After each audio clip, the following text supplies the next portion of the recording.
I most definitely didn't expect a Netflix release to bring Frankenstein back to life. I should have, since their track record on adaptations is shoddy at best.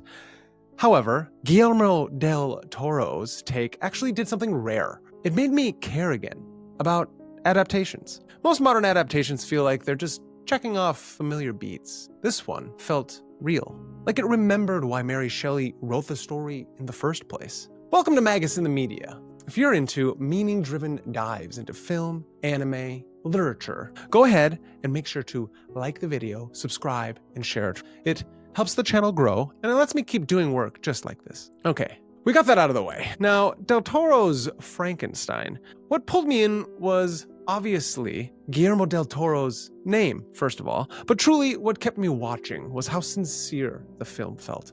There's a quiet understanding running through it, an awareness of the grief and obsession that shaped the original books. Shelley was 19 when the books were finished, mourning a child, surrounded by people wrestling with philosophy, mortality, morality, and the early edges of science and occultism.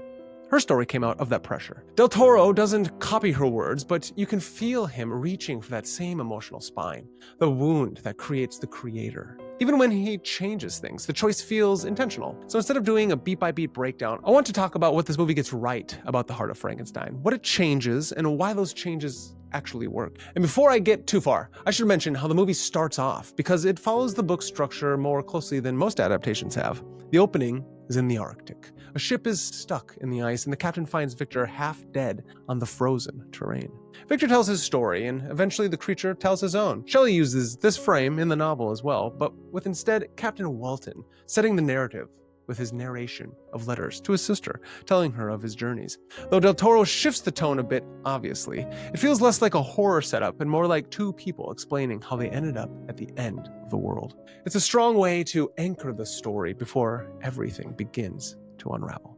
Before talking about this movie, it helps to remember where the original story came from. Mary Shelley wasn't trying to create a genre. She also wasn't trying to invent any monsters. She was truly trying to make sense of her own life, creativity, and the circumstances that she found herself in. She was 19.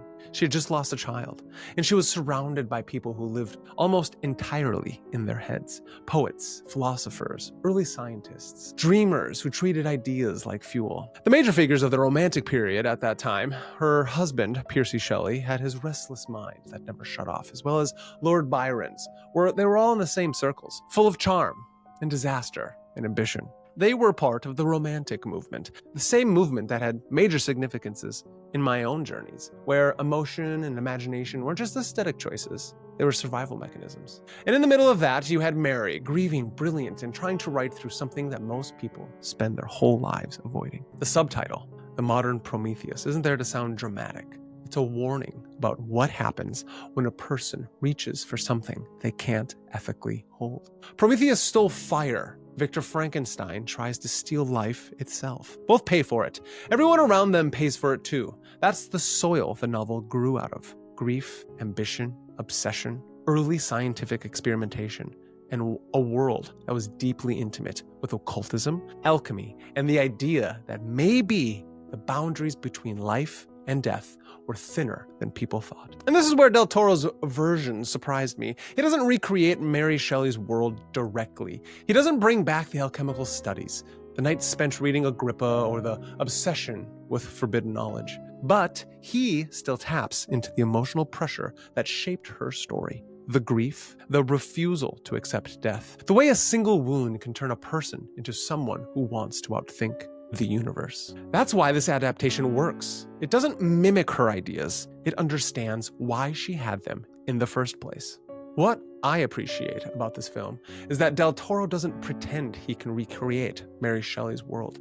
He isn't trying to bring back a specific era or mimic the exact anxieties of the early 1800s. Instead, he takes the emotional center of the novel, that knot of grief, obsession, and denial, and builds his version around that. He shifts the context. Shelley was writing during a time when scientific curiosity was brushing up against mysticism, when alchemy and electricity felt like two sides of the same question. Del Toro places Victor in a world shaped by war, class power, and the machinery of empire. Different backdrops, different pressures, but the result hits all the same. A man trying to outmaneuver death because he can't accept what it took from him, his mother. The important thing is that the film never feels like it's contradicting the book.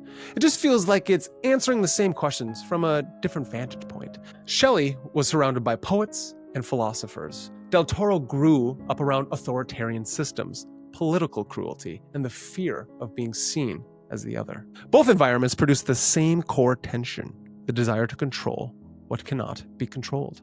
And that's why this adaptation works. It doesn't worship the text. It respects the wound behind it. It understands that Frankenstein isn't just a monster's story. It's a story about someone who would rather reinvent life than feel loss or become haunted by it forever. Del Toro keeps that truth front and center, even while changing the details around it. One of the first things that stood out to me is how carefully this film is built. Del Toro has always had a steady hand with atmosphere, but here it feels quieter, almost restrained. Like he wants the world to feel lived in. Yet every scene feels like a painting, diligently and precisely for its exact shot and movement. The architecture reflects the emotions of the characters and reflects the symbolism of internal strife, mystery, and horror.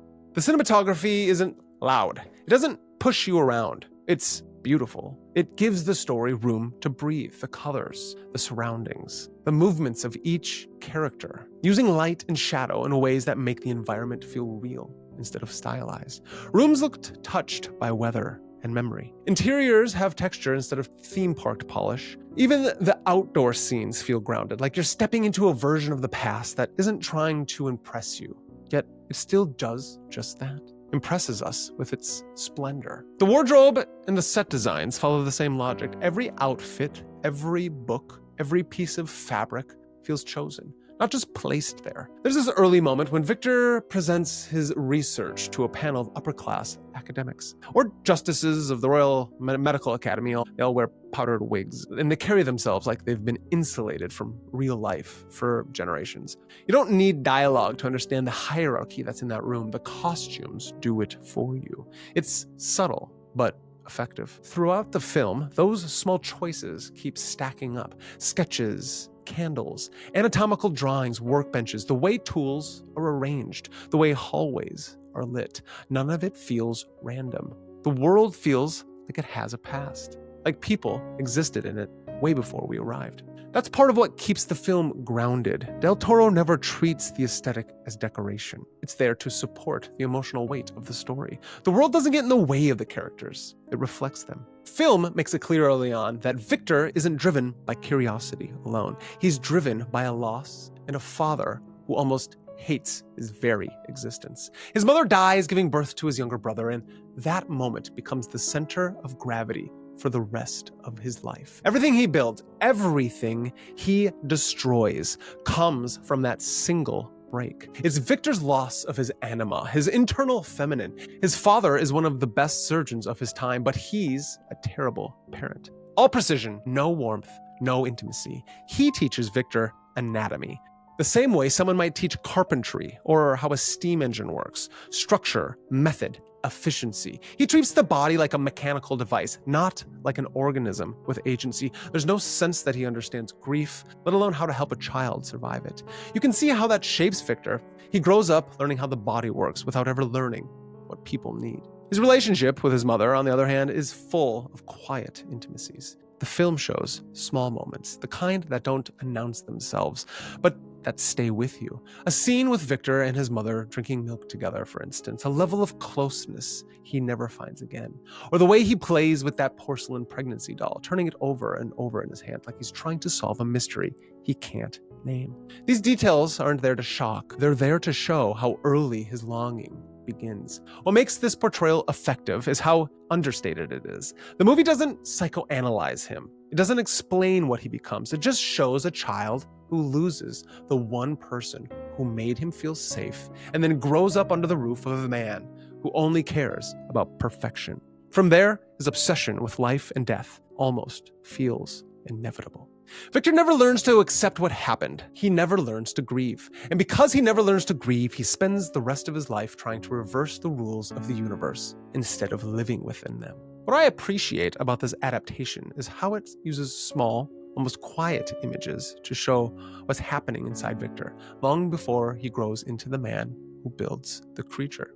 And I want to bring up that porcelain doll again because it is a very strong image that came up and was being hinted at, I believe. It's delicate, it's unsettling, and strangely tender at the same time. You see Victor studying it with the same intent that he brings to anatomy later in his life. It's as if he's trying to understand and hold on to this thing he knows that may be coming to an end in the future. It's a level of foreshadowing about his mother, about death, about that feminine that he will continually try to hold on to and find. It's a foreshadowing about what is to come. Things about creation that no one will ever explain to him and will come to be obsessions and haunt him to the very end. The doll becomes a stand-in for everything he can't accept: loss, vulnerability, and the reality that some endings aren't reversible. Then there's the medical books. Most kids hold fairy tales or toys. Victor holds diagrams of the human body. He studies bones, muscles, organs, not out of academic ambition, but because this is the only language he's taught.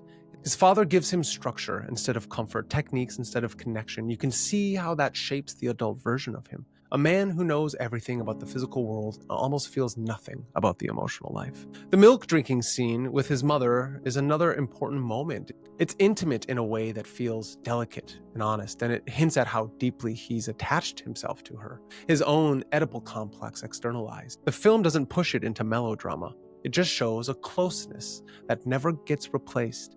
And after she dies, nothing else fills that space. Victor has lost his ideal, his highest self, his divine mother and unconscious feminine. As Swiss psychologist Carl Jung calls it, his anima, his soul. All these details, they point to the same truth. Victor grows up with knowledge but not wisdom, skill but not stability. He learns how bodies work but not how people relate to each other. And because he never learns how to sit with his pain, his grief, then just grows into someone who tries to solve grief instead of feel it. Victor becomes the demiurge of his own story. These symbolic moments, they're not just visual flavor. They're actually the blueprint for everything that follows.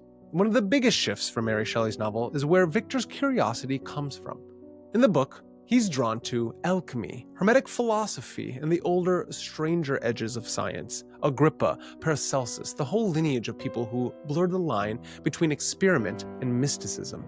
Shelley understood that world. She lived within it because it surrounded her. She grew up in a time when science, alchemy, and chemistry, and the entire range of occultism lived in the same conversations. Del Toro takes a different route, and it ends up working. In this film, Victor isn't reading the old masters or studying forbidden knowledge. He's experimenting with electricity, anatomy, and the ways the body carries energy. There's a scene I really appreciate where he talks to the panel of the white-wigged medical upper class about currents, meridians, and the structure of the human body, even referencing Chinese medicine and the energetic pathways that define it. It's a small detail, but it shows how Del Toro sees life as something with depth and pattern, not just biology. Now, this choice makes Victor feel more grounded, less mythical, yet still puts him in a world of the esoteric.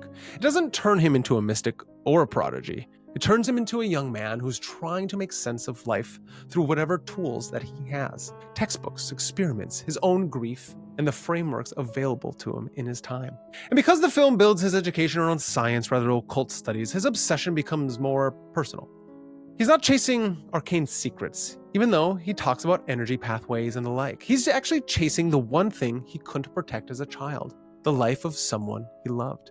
This keeps the story rooted in emotion. You never get that sense that Victor wants power for power's sake. You see a man looking at death and saying, what if we can be the creators of this world? Why does it have to be the hands of only a god? That he can bring something new to the world that everyone is currently overlooking. That refusal becomes the foundation of everything he creates and everything he destroys. One of the more interesting changes in this adaptation is the way Elizabeth is woven into the story. In Mary Shelley's novel, she's practically raised alongside Victor, a child companion who becomes his fiancé, and eventually a tragic victim of his choices. Instead of her being the emotional mother of the monster sees her as a way to hurt and destroy Victor. That dynamic says a lot about Victor's emotional world in this book. He loves her, but he doesn't truly see her until it's far too late. If only he would have accepted her love, mended his broken heart from his mother's death, he would have lived a good life, a prestigious life. Victor could have been whole. Del Toro reshapes that relationship in a way that feels intentional,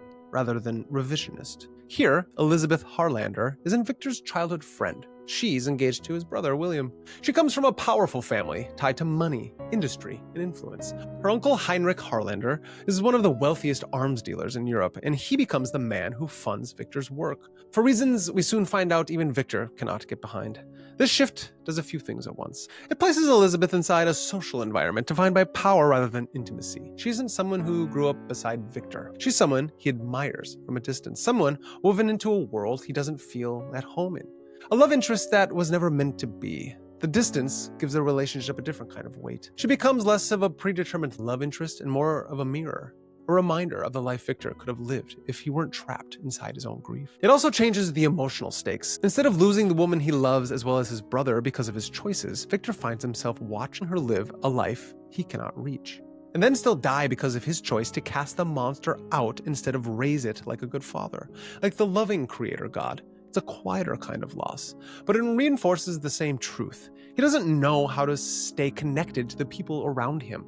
Elizabeth herself comes across as grounded, compassionate, and perceptive. She feels like someone who could have brought balance into Victor's life if he'd been capable of accepting it. But he's already too deep in his obsession to let anyone reach him. This version doesn't place her in Victor's orbit as destiny. It places her there as contrast, someone who highlights what he can't hold on to, and what his choices eventually cost everyone involved. Heinrich Harlander. He's one of the most interesting additions in this adaptation. He isn't in Mary Shelley's original story at all, but Del Toro folds him in so naturally that he feels like part of the world's architecture. Harlander is wealthy, he's connected, and he's deeply invested in the machinery of war. He's the kind of man whose influence sits in the walls of every institution Victor moves through, and he ends up funding Victor's experiments, which already tells you a lot.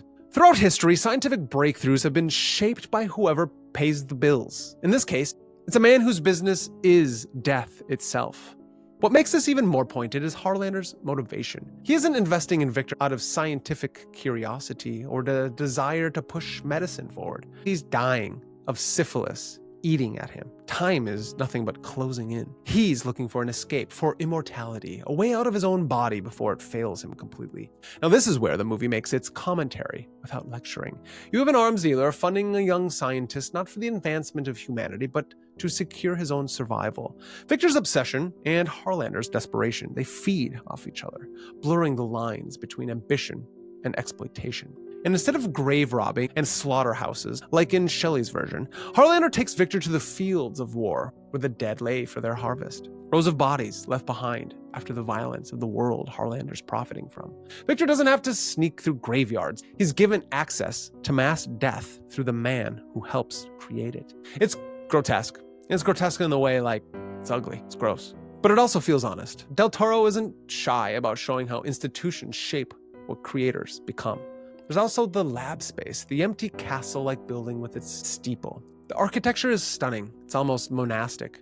Tools laid out everywhere with precision, anatomical sketches lining the walls, and that Medusa sculpture watching over at all times in the background. Everything like a reminder of the danger in turning life into an object. Harlander doesn't feel like a villain in the cartoon sense. He feels like a pressure point. A person whose fear of his own gruesome and painful death amplifies Victor's own denial of his mother's death and the loss of his anima. Together, the drama unfolds the way neither of them actually could ever have imagined. So now, once Victor steps into the space that was provided to him, the entire film shifts. The lab is actually a water treatment plant that looked like a fortress cathedral. The architecture is striking. High ceilings, stone walls, narrow windows, everything arranged with purpose. Nothing looks accidental. It's the kind of place where someone could lose track of time, where daylight becomes optional. The line between inspiration and fixation gets razor thin. The sketches scattered around the lab tell their own story. They're detailed, elegant, and grotesque all at once. Not sensationalized, they're precise. Muscles pulled apart, bones layered, proportions stretched and corrected again and again. It's the musings of a creator replaying a trauma he never learned to face. You see a man trying to map grief onto paper, convincing himself that if he can understand every tendon and joint, the universe will give him a second chance. The whole space feels like an echo chamber for a single question he's never been able to shake. Why did she die? And why couldn't my father save her? Why couldn't I save her? And in that room, surrounded by sketches of the human form, he starts to act like a demiurge. Not out of arrogance, but out of desperation. He wasn't trying to build a monster. He wanted to create the lost portion of his soul. It's tragic, not in the dramatic sense, but in this human one. A man alone in a beautiful, yet haunting space, trying to turn unprocessed grief into creation, and not realizing he's shaping something that will carry that grief into the world with him. And then there's the Medusa sculpture on the wall. It's as easy to miss if you're not actually looking for it, or even at it. But once you see it, it becomes hard to ignore. Medusa isn't just a symbol of danger or fear. She's a figure bound to transformation, gaze, and consequence. She's a reminder of what happens when someone tries to control something they just don't understand. In this context, she becomes a kind of silent witness, present through every decision, every misstep, every attempt Victor makes to force life into a form he cannot manage. Bodies that Victor uses come from war, not graveyards. Harlander's influence changes everything. Instead of sneaking through the shadows, Victor is brought directly into the aftermath of violence, where the dead are stacked like abandoned possibilities for him. It feels colder than the grave robbery because it's systemic, it's industrial, and it makes the creature's eventual existence feel even heavier, born from the waste of human cruelty, shaped by the ambitions of men who can't handle their own mortality. All of this gives the film a quiet tension. The space is beautiful, but the beauty is sharp. It cuts. It reminds you that creation without connection is dangerous, and that the places we build to protect our obsessions become often prisons that must be eventually burned to the ground, actually. Weird. Funny. When the creature finally opens his eyes, the film shifts again. Del Toro doesn't treat him as a monster or even an experiment. He treats him like a person who was brought into a world with no guidance, no language, and no welcome.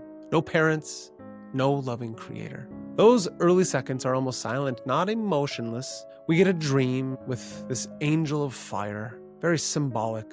Is it a creation? Is it destruction? It's a dream nonetheless, a vision that Victor continues to have, and then he awakes. It's a moment that shows the gaps between making life and taking responsibility for it. It shows this sort of divine presence, yet wrapped in nightmare.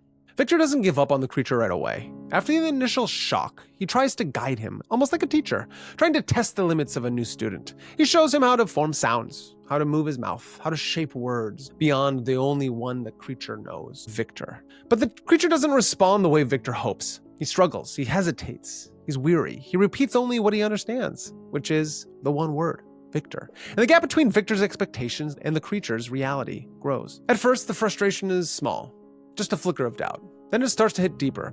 Victor feels like he's failing, not just as a scientist, but as someone who believed he could control the outcome. The more the creature falters in his eyes, the more Victor interprets it as a personal flaw, rather than a natural part of learning. His excitement drains out, replaced by disappointment. That's when the shift happens. Curiosity turns into impatience, impatience turns into disdain, and eventually, that disdain settles into a kind of quiet resentment. Victor ends up lashing out. The quietness explodes. He starts speaking to the creature the same way his father once spoke to him. Sharp, clinical, annoyed. Annoyed at the way a student slows the lesson down. He mirrors the tone he grew up with. The tone of a teacher who mistakes struggle for incompetence and confusion for defiance. It's subtle, but it's unmistakable. You can see Victor sliding into the posture he swore he'd never repeat. The creature isn't failing. Victor is just reliving a pattern he never processed. The way his father taught him anatomy, cold, exacting, impatient. Why aren't you doing better? It becomes the way he teaches the creature. The creature feels this shift immediately. He doesn't understand the words, but he understands the distance. Victor doesn't recognize that he's recreating the same emotional landscape that he grew up in. But that's what makes it powerful. He isn't intentionally cruel. He just is overwhelmed and slipped into the only model he was ever given. Later in the film, we get a brilliant literary reference where Milton's Paradise Lost echoes come through. Shelley wove those influences directly into the novel, but Del Toro brings them in through tone, rather than quotations. Victor is a cold creator. The creature is a being who wakes up wanting recognition and gets abandonment instead. And that gap between longing and rejection becomes the source of everything he becomes. What stands out in this adaptation is how innocent the creature feels. He isn't born violent. He isn't born angry. He's born empty, waiting for someone to show him what being alive really means. When Victor turns away, the creature learns absence instead of compassion. He learns that existence is something you survive, not something you're guided through. The film lets that wound breathe. It doesn't rush into horror. It shows how isolation shapes him, how the world reads his appearance before it ever considers his intentions. Everywhere he goes, he's treated as a threat. Even moments of connection, like with the blind man in the forest home, feel temporary, like small pockets of warmth in a life filled with cold. Where Shelley's creature becomes murderous out of sustained suffering and rage, Del Toro's version remains softer and more tragic, hurts others only in retaliation, not just pure malice. His violence feels less like vengeance and more like a person pushed past their limits. Del Toro doesn't excuse his actions. He just frames them in a way that makes them more understandable, more relatable. Victor's panic comes fast. The moment he realizes what he's done, or maybe the moment he realizes he can't control it. He burns the entire building down. He blew it up. Boom. It's truly like someone trying to erase a mistake before he has faced it at all, like a child. The creature survives, and that survival becomes its first lesson about the world. You're on your own. Now, once he escapes, the film slows down again. The creature moves through the landscape like someone trying to understand what it means to exist, a child in the new world. He's not stalking, he's not hunting. He's observing. He's observing the light and the trees and the surroundings. His first real interaction with people doesn't really go all that well. He gets shot at and chased after. Everywhere he turns, fear hits him. People don't see a person. They only see a threat. They see a monster. And because he doesn't have the emotional or the verbal tools to explain himself, things just go bad. And then comes the blind man in the home in the forest. It's the first time the creature meets someone who isn't reacting to his appearance. The blind man doesn't see a monster. He sees presence, breath, another being sharing space with him. The interactions feel gentle, almost like the creature is learning what connection could have been if Victor had tried. Even the way the blind man speaks to him has a kind of patience that no one else offers. The family of the blind man live on this land, and they talk about his presence in the woods that is like a guardian angel for them. The spirit of the forest, a figure who helps in ways divine. There's something bittersweet about it. The creature doesn't get to participate in that myth directly. He has to hide. But he becomes part of the story, where he finally is seen as something other than a mistake. This is where the Paradise Lost reference comes. The blind man has him read, helps and teaches him. And again, these moments don't last. Tragedy strikes and the world reacts faster than he can understand it. Kindness shows up in fragments for him, then gets swallowed up again by fear. And each time it happens, you can feel him slipping further and further into the loneliness that Victor created the moment he turned away. This part of the film works because it doesn't just push for sympathy. It earns it. You watch a being who didn't ask to exist try to navigate a world that can't make space for him. It's tragic. It's not in a heavy-handed way, it's just honest. Now, for one of the only moments of real warmth in this film, the connection between Elizabeth and the creature. It's one of the biggest departures from Mary Shelley's novel and one of the most deliberate choices Del Toro makes. In the book, Elizabeth's death is the final consequence of Victor's failure. Here, she becomes something entirely different. Elizabeth isn't Victor's fiancée in this version. She's engaged to his brother, William, living inside a world shaped by wealth and influence in her uncle Harlander's reach. Even with all that pressure around her, she carries a kind of quiet steadiness. She listens. She notices people. So when the creature encounters her, the moment feels different from everything he's ever experienced. She doesn't recoil. She doesn't shout. She stays present. And that simple act changes the entire tone of the scene. The creature reacts to her differently than he reacts to anyone else. It's not longing in the romantic sense. It's recognition. She approaches him in the way a person approaches someone who clearly needs patience. And you can see him trying to understand what that kind of steadiness means. It's the first time he's treated as a person rather than an intrusion. And actually, her name, Elizabeth, is the second word he ever says. Her death comes later. It's on her wedding night. Victor tries to kill the creature. He misfires. He shoots Elizabeth instead. The scene plays out quickly, without dramatic framing. Victor's panic obliterates any chances of repair, and the creature watches the one person who treated him with gentleness collapse before he can reach her. What he does next is quiet, and it's very specific. He lifts her body, walks through the snow towards the cave, and inside, he places her on a raised stone. The gesture isn't ceremonial. It's more like an instinct. trying to give her a place that feels protected, somewhere separate from the violence that took her life. The small elevation of the stone makes the space feel different, as if he's acknowledging how important she was without having the language to explain it. Nothing about this moment turns him into a symbol or a monster. It clarifies who he has been the entire time. Someone trying to navigate a world he doesn't understand. Someone who kept reaching for connection and kept being met with fear or indifference. Elizabeth was the rare exception, and losing her forces the truth into focus. Not because of the tragedy itself, but because it shows how deeply he wanted belonging and how completely Victor failed to show him any model of it. Her final scene isn't about punishment or revenge. It's the point where everything becomes clear. The creature wasn't built for harm. He was shaped by the absence that followed him from the moment he opened his eyes. By the time the story moves into the snow, everything has narrowed down to Victor and the creature, not as enemies in the classical sense, but as two people tied together by a wound neither one knows how to heal. Shelley's novel uses the Arctic as a kind of mythic space, a frozen mirror, where Victor finally admits what he's done. Del Toro keeps the spirit of that choice, but he approaches it with a quieter kind of clarity. The creature carrying Elizabeth's body into the snow is one of the film's most striking moments. He moves with this heavy, almost ritual-like care, not frantic, not vengeful, just devastated. When he lays her body on the stone inside the cave, the gesture feels less like an offering and more like a confession. He's trying to honor something he barely had the chance to even understand.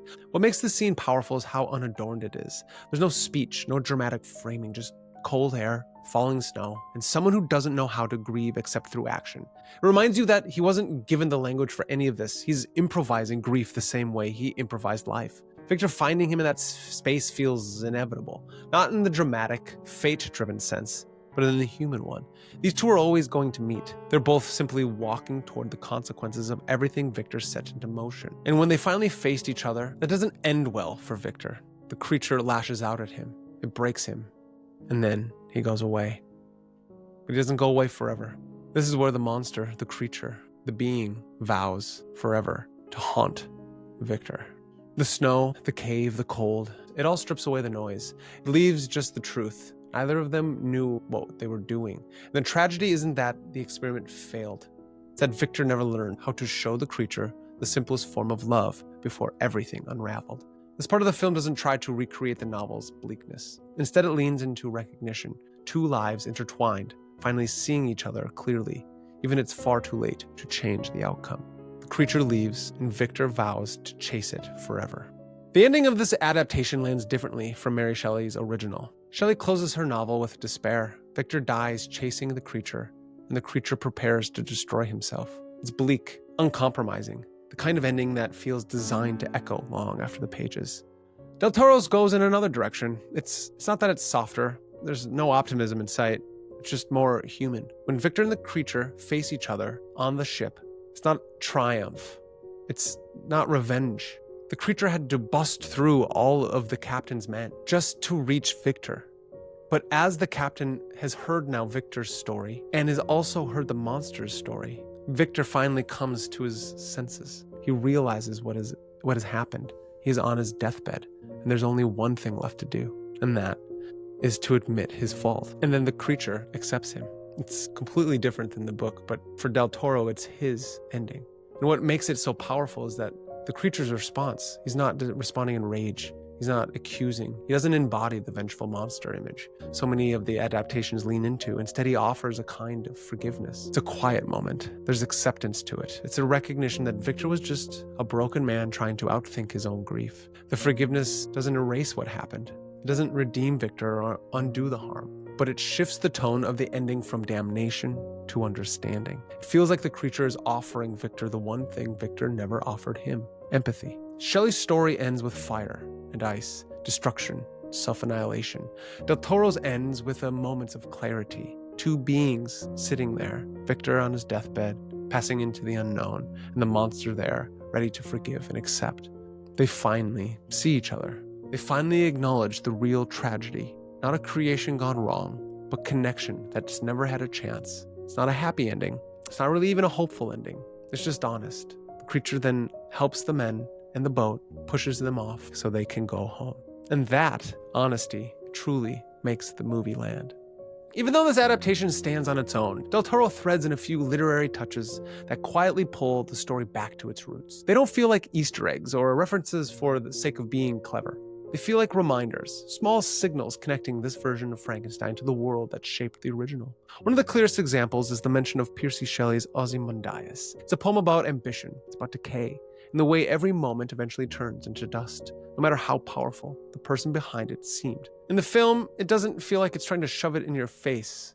It fits. Victor's entire journey is a kind of Ozymandias, King of Kings. Someone trying to outbuild his own grief and discover that the universe doesn't bend to him. Time bends to no man. Everything falls back to dust. There's also the Lord Byron quote at the end. Thus the heart will break, yet brokenly live on.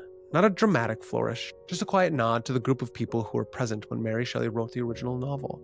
Byron, Mary Shelley, and the entire romantic circle weren't just poets. They were responding to a world full of contradictions. And by weaving these threads in, the movie doesn't elevate itself above the story. It roots itself in a tradition.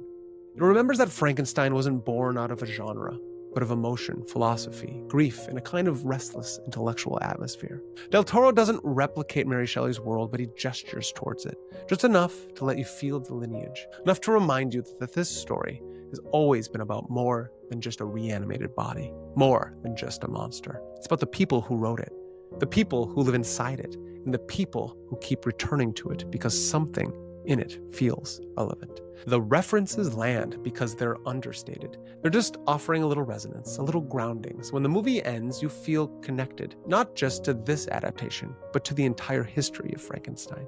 The grief behind it, the ambition inside it, and the lingering question it always leaves behind. What happens when a person tries to fix the very thing that's supposed to break us? What stayed with me after the credits wasn't the creature, wasn't Victor. It was the reminder that Frankenstein has always been a story about the things we refuse to feel or to deal with, the monsters we create through our own inadequacies and unsolved traumas. Can we become what we are looking for? Mary Shelley wrote it while grieving a child. Victor lives in it because he can't accept his mother's death. And in this adaptation, Del Toro leans into the emotional truth without trying to modernize it or lecture the audience. He just lets the story breathe. The film isn't perfect, but it's thoughtful. It understands the core wound of the novel, the moment a person decides they'd rather outthink grief than face it. And it sticks with that idea all the way through. In a landscape where so many adaptations feel hollow, this one feels like someone actually cared. It remembers the soul of the story. It remembered that the monster was never the villain. The absence of love was. Thanks for spending this time with me. We did it, and we did it all the way through. If you're new here, this is Magus in the Media. I explore myth, magic, and meaning in the stories we keep returning to. And if this review resonated with you, feel free to like the video, subscribe, and share it. It helps more than you think, and it keeps these conversations alive. I'll see you in the next one.